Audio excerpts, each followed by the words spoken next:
in history, all 4 belts in the cruiserweight division will belong proudly around the waist of one man. Wingy Boxing, IFL TV, MTK Global. I'm here with the main man, lightweight, Atif Shafiq. What's going on, bro? Good, bro. Good. How are you? Yeah, I'm good, man. I'm good. You feeling good? Chilled? Relaxed? Yeah, relax. You know, training hard, grafting. Just had a nice chill, nice little drink. Very nice of you to show the hospitality, man. Is this the Yorkshire way? Up Luton, where I'm from, you normally get slapped around the head, but yeah, I've been brought up right. You know, you're a guest of mine, so I've got to treat you for a nice. What did you have? A nice cooler. Yeah, man. Nice cooler. Shouldn't have really gone for the sugar, but I thought, go on. It's all right. But yeah, how you feeling, man? How have things been since the Appleyard fight for you? Yeah, obviously everyone's buzzing for me. You know, I've been through some ups and downs, but we're doing well now. So, like Brendan says, when you're winning, everyone's your friend. So right now, the whole world's my friend. So it's good. Is that a nice feeling? Yeah, it's good, you know. But I know. I've got a small circle. What they've been there with me from day one, so I know who's who. But it's good. It's nice being popular. Everyone likes to be popular, don't they? That's what I was going to say, because we've obviously you've had some ups and downs in your career. Have you found that when you had the downs, is it true what they say that the circle diminishes, or is that not the case? To be honest, it wasn't that bad. Like I said, my circle's always been pretty small anyway, so the odd 1 or 2 here there, but no, it wasn't a massive difference. Like Kel said, when he got beat by, I think Spence, or was it Golovkin? No, I think it was the Spence one. He only had about 5 or 10 messages, but mine, even for my defeats, I had a lot of people showing sympathy and stuff, so it wasn't too bad. But there was an odd few. But to me, the few that did, there were people that already knew what they were like anyway, so there was no big shock. That's okay. I see what you're saying. How would speaking of your circle of friends, how would your friends like describe you? If I was to say, you know, what's the teeth like? Tell me, man. You're smiling already. Because I've had this before. They'll start laughing and think, what are you on about? What's he like? Who is he? He's just a teeth.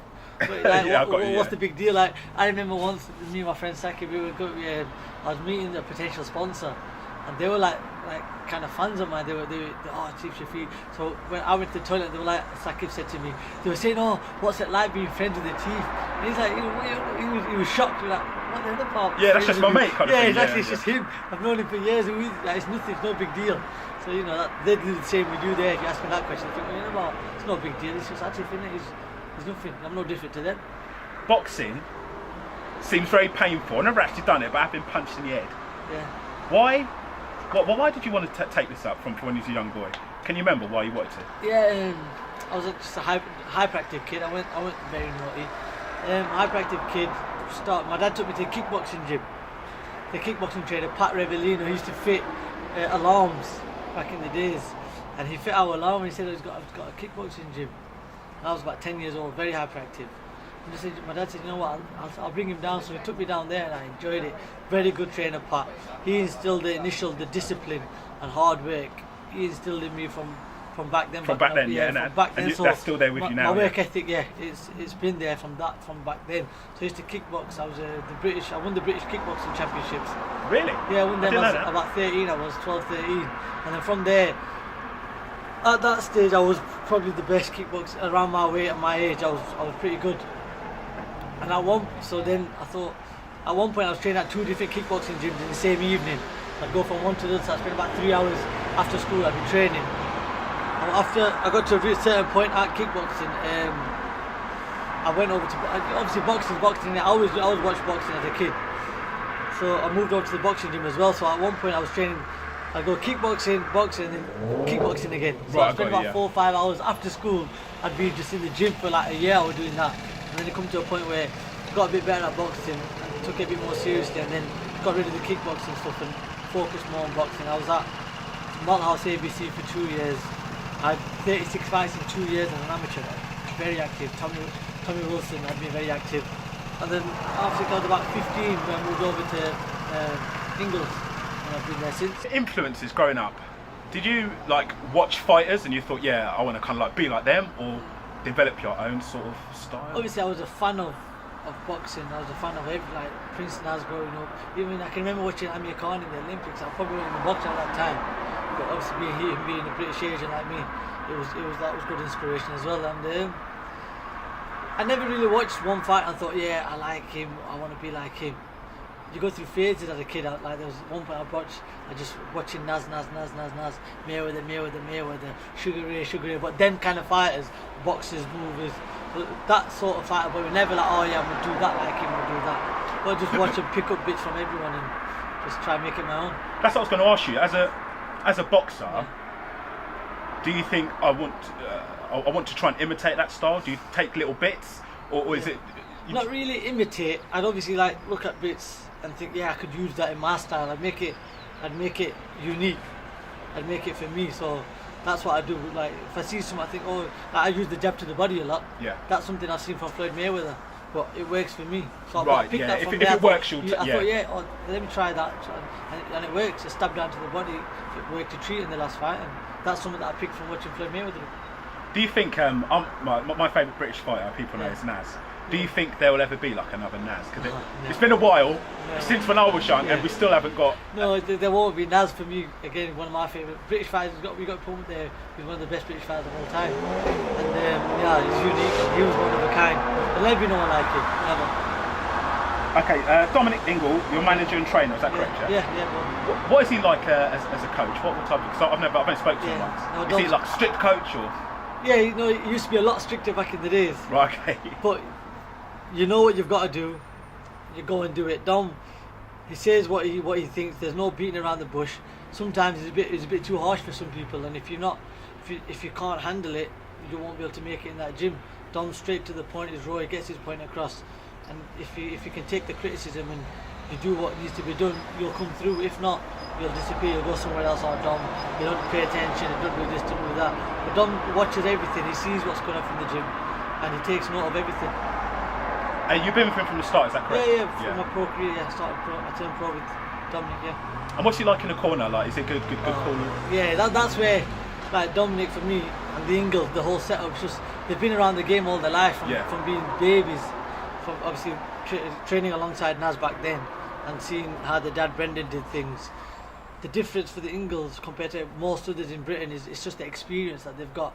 Little things like pre-fight, press conference, or say this, do this. Got to be one of the, if not the most respected. Yeah, exactly. It's just down to the experience and how long they've been in the game, and it's mad. You see, they always surprise me with something else. Oh, we'll do this. Do that. You think, how'd you come up with this? But it's wicked. It's wicked. It never ceases to amaze me, the ideas that they come out with. But it's good. The Appleyard fight. Would you say that was your biggest fight? Was it? Yeah. So far, obviously I boxed Jamie Robinson. 2015, I think that was back at Arena. That was a big fight at the time. That was before this fight. That was my last biggest fight, and then obviously this now has topped that. Going into that fight, how did you feel? Because there was a little bit of pressure. The Lee Appleyard. Yeah, the Lee Appleyard fight. Yeah. So again, like pressure. Because when we spoke before, you was really chilled. Again, like because it's an English level fight, innit? The guy was English champion. The title wasn't on the line, but he was English champion. I've got aims and aspirations to go a lot higher than English or British level. Like, no disrespect to anyone at that level, but I want to make a living at this spot. I want to achieve big things, so I had to do what I did that night, and I knew I was going to do that. It was just. I understand. It's like you have to get through this. Yeah, like obviously if this is an issue, then there's a problem. Obviously, I've had my ups and downs in the past. People can say, "Oh, you've already been beat by fighters that have got track records, whatever." But they're all experiences, and you learn from them. And I learned from them. I made mistakes in the past. I didn't make the same mistakes in this camp. Everything that needed to be done was done.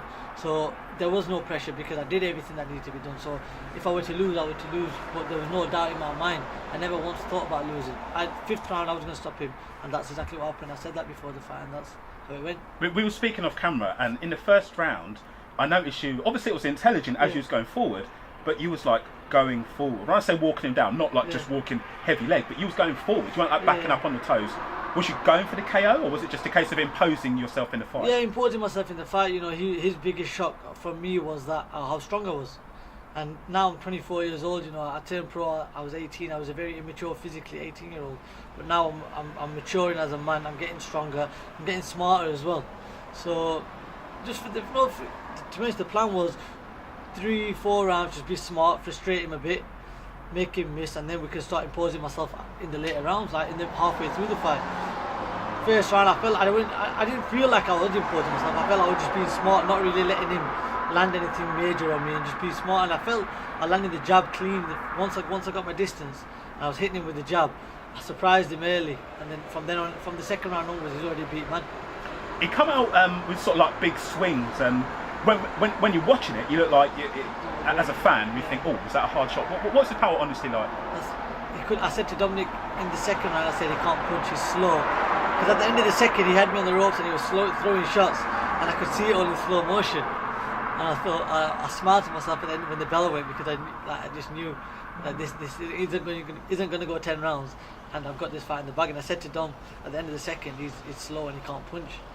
And in that same second round, you see it when you watch the fight back, he actually said to his trainer, like, he was surprised, oh, you could dig him. Yeah. So that was funny to me, but I was prepared for a hard fight, and it wasn't. Yeah, he said he's got a punch. Talking about you, yeah. That was it. Left to the body in the fourth round, wasn't it? Then the fourth round. What did you know? Because that was a shot. As a fan, that's one of those. Oh, God, that was a shot. Did you know then that it was a matter of time? Yeah, when he fell there, but. Again, it wasn't just that one shot that I felt I broke him down a lot with the jabs to the body. I was sinking them and they take the wind out of you, and then I was throwing the right hook to the body a lot. I didn't really throw a left hook to the body until that point, because it was sat on the ropes. I just threw there were no power in it. It would place nicely, and that was it. That was just the beginning of the end. Is that a shot? Is that a shot that you worked on, that one? It wasn't a specific shot. I knew he's got a long body. He was taller than me, so I knew it was going to be. I could break his body down, and that's just how it went. Okay, and you've expressed interest in like Ritson, sort of like British, Dodd, Commonwealth down the line. Is that like if those fights were offered sort of like in the next couple, you take them tomorrow? Yeah. What do you think about Ritson? Because he's made quite an impact, hasn't he, with the Joe Murray fight? Your face there, you're like. No, he's a good fighter. He's good. He's good, solid, good. Basic fighter. Like, he seems like a strong lightweight, but he's not been in there with anyone that can move and is decent strength. Like the British champion who won the belt off. Like, he weren't really a big lightweight at all, and he had good movement, but he just weren't strong enough to keep Ritson off. And he hurt him early, Lewis did, but it took him another 4, 5, 6 rounds to get the kid actually out of there, which for me wasn't massively impressive. He hurt him after 2 rounds, and it ended up dragging on to 7 round stoppage, which was alright. That was a good win, because he made a bit of a name for himself there. And then I'll be honest, that's the first I heard of Ritson. Yeah, that's the first time I watched him live, and then I thought he'd win, to be honest. But then the Joe Murray fight, Joe Murray come out like a bloody headless chicken in the first round, and he just caught him with a body shot, wasn't it? There wasn't much planning to that, was there? He's got a good jab, he's got a good solid jab. He's a good basic fighter. Again, I don't think there's nothing special about him. If when you do fight Ritson, will you come out in a cowboy suit, in a farmer suit, to Cotton Eye Joe? No. Not your thing. With cut. No. That's not me. No. Not your thing. No. I'm coming out with Hypnotised. Yeah. Oh yeah. That's man, we going. That gets me going. Yeah, because he was hyped coming out for that fight. Yeah. What about Dodd and Koya? What about Dodd? I'd like that fight sooner. If in the ideal world, hopefully I fight early May, 10 round fight against another decent level opponent, and then after summer that'd be a perfect fight. But I think they're gonna sell the winner of that fight to Lewis Ritson and let him smash them up first. So we'll see what happens. But in the ideal world, I'd love them after summer, the winner of that fight. How do you think Ritson Cardle goes? I think Ritson stops Cardle. Cardle's finished and stopped Cardle in the 6 as well. I think Ritson will stop in the 6. But it's quite tricky, Cardle, isn't it? Hands down. His hands down, but if you look at his face after every round fight, that doesn't make sense. He moves his head, you think he doesn't get hit the way he moves, but you look at him at the end of a fight, it looks like he's one of them. So really, what you said there isn't actually valid, because he moves his head, but he moves into shots rather than away from shots. No disrespect to Scotty Cardle, British champion, former, but I believe I'd beat him as well, 100%. Obviously, we spoke about sort of like your highs. We're going to go through the mentions. People will ask me. Yeah. So the Abdon Cesar and Andreas Mayer losses. Yeah. What did you take from them, and what motivated you to carry on? Because obviously the Mayer loss was a bad loss, man. Yeah. Let's go for the Abdon Cesar one. That was my first defeat. To be honest, for that fight, I thought, I was talking to one yesterday. I was talking to Junior Witter yesterday, and we spoke about this. I think at that time, mentally, I just expected it, because I boxed like 10 journeymen, 11 journeymen. Obviously I trained hard all the time, but mentally you think you're just going to go through the motions. Right, and so then, I thought this was going to be another one. Right. I thought, yeah, all right. I looked at the record, 1-1, lost 3. I thought I should be able to beat him, innit? But I went prepared for a real fight. Looking back now, he'd gone to the Olympics. He was a decent fight. I was only 20 at the time. I was still physically immature, but mentally I wasn't prepared for a proper fight. And looking back now, that seemed to have been a mistake for that fight, 100%. And the Maya loss, coming back after injury a year out, I got offered a couple of names, and he had the best record out of the lot, so I chose to fight him. Caught me cold in the first round. That was about That's it. what I was about to ask you, because it's like it's not like it was a sustained beating over 3 or 4 rounds. Exactly. It happens in boxing. It's just one of those things. Exactly. It caught me cold. I got back up. I got up a bit quick, but I don't remember getting up. I got back up about 7. I remember 7, 8. But at that time, I felt like I was back in my senses. I knew what the referee was saying to me. I responded, walked forward. I felt like I walked forward. But you know, the referee stopped the fight. What happened. I was back in the gym again after that.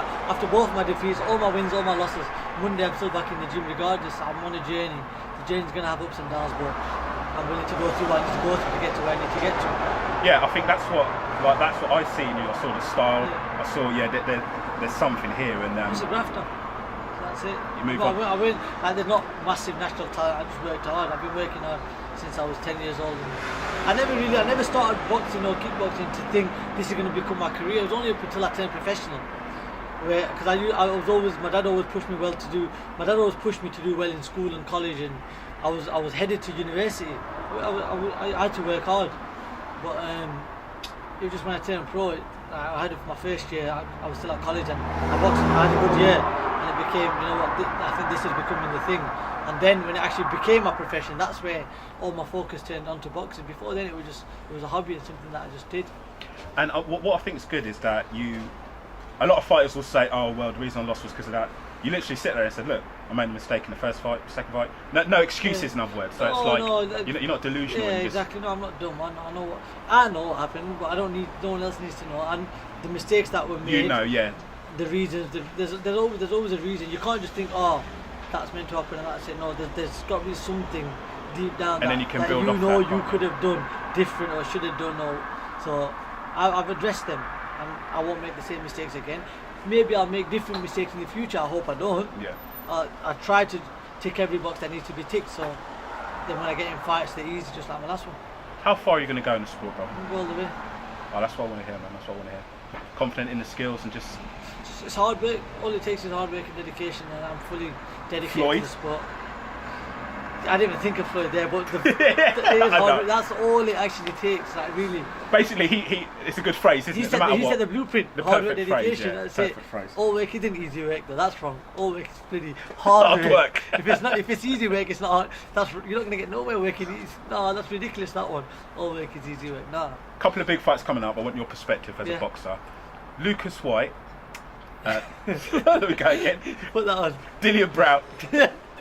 Dillian Whyte versus Lucas Brown. To get there, it's the black-white thing, it's the racial stuff, mate. You're mixing them up. How do you see that fight going? I think it's going to be a hard 12-round fight. I think Dillian Whyte will probably nick it on points. Close decision. I think Dillian will nick it just with... He's a better boxer, but I think early on he'll win. He'll win the early rounds, but then Lucas Brown will drag him into a bit of a fight. He likes a fight, doesn't he, as well, Dillian? So I think he'll end up being a heavyweight tear-up. I think Dillian will do enough to win. Would you agree? Okay, so you see it could go late. You don't necessarily think it's a case of first guy lands. No, because they're both tough, aren't they? Both tough they can guys, both take it decent. Like, obviously, Dillian got stopped by Andy Joshua, but it wasn't just like a one shot, was it? He's not a chinny heavyweight. He's tough, and Joshua gave him a bit of a beating after 3-4 rounds, and then took him out. So yeah, I think it'll go late. I don't think no one's going to get stopped, to be honest. Anthony Joshua, Joseph Parker. What do you think to that fight? Do you think Parker's been underrated?